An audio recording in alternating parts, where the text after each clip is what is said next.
Good day. Welcome to our math class. Today's topic is about variation. Variation comes from the word vary, so meaning nagbabago or pagbabago or change. So variation has something to do with change. Technically, variation defined as any change in some quantity due to the change of another quantity with a constant. So I have here an example. So for me to explain further what variation is. So for example, so may face shield tayo and face shield cost 10 pesos each. Okay, so we have here the first statement. Customer A bought 4 face shields and that is equivalent to 40 pesos. Ngayon yung variation is hindi pa nangyayari or hindi pa nagaganap. So the variation comes in nung bumili si customer B. Customer B bought 8 face shields and that is equal to 80 pesos. Okay, so variation. So it has something to do with the change. So customer A 4 face shield, customer B 8 face shield.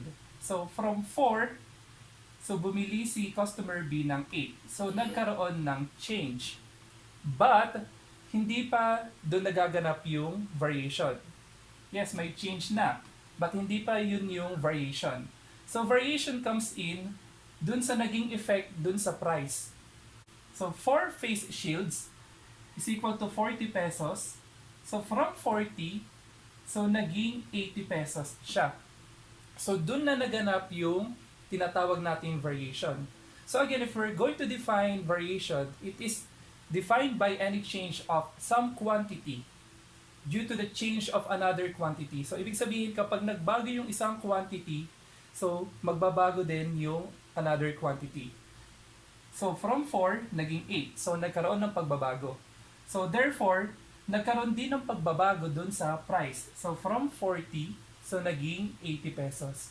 So that is one example of variation. And the last keyword for the variation is the constant.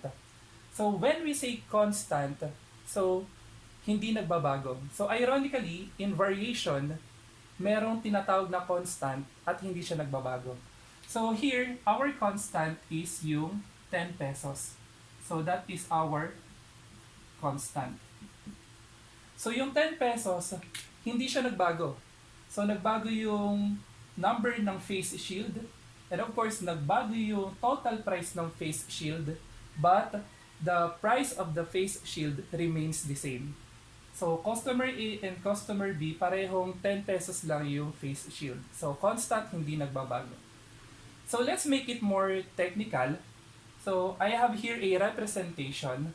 So number of face shield, so that is F. And then the total price of the face shield, so that is P. So let's try to make an equation out of this situation. So if we're going to make an equation, so it will go like this. So P, which is the total price of the face shield, will be equal to 10, our constant, times F.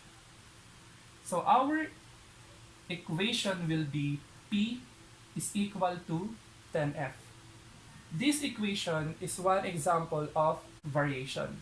So P is equal to 10F, where P and F are the two variables and 10 is our constant.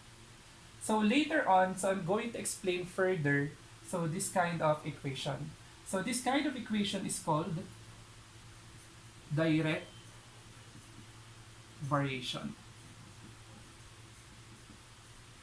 So to give you an overview, so we have 4 kinds of variation. So number 1 is direct variation, number 2 is inverse, next one is joint variation, and the last one is combined variation. So later on, we're going to tackle that.